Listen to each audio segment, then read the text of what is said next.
bilang pagdiriwang ng 3rd year anniversary ng PNP-OLCFI Sorsogon PPO Chapter, matagumpay na isingawa ang skills training on siomai and longganisa making sa pagkikipagtulungan ng TESDA Sorsogon.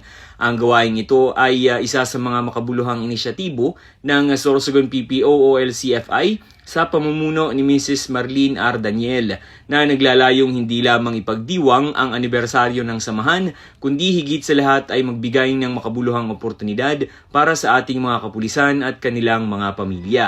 Higit pa sa isang simpleng skills training, ang aktibidad na ito ay nagsisilbing daan upang mabigyan ang ating mga police personnel at kanilang mga pamilya ng praktikal na kasanayan sa kabuhayan na maaaring maging karagdagang pinagkukunan ng kita, magsulong ng pagiging self-reliant at makatulong sa pagpapalakas ng ating mga komunidad.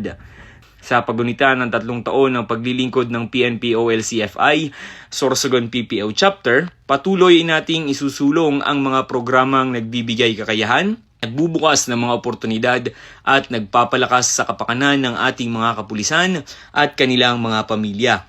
Sama-sama nating ipagpatuloy ang diwa ng pagkakaisa, malasakit at paglilingkod para sa mas maunlad at mas matatag na komunidad. Mula dito sa Sorsogon Police Provincial Office, ako po si Police Corporal Chris Gupela para sa Police News Network. Bagong PNP para sa bagong Pilipinas, serbisyong mabilis, tapat at nararamdaman.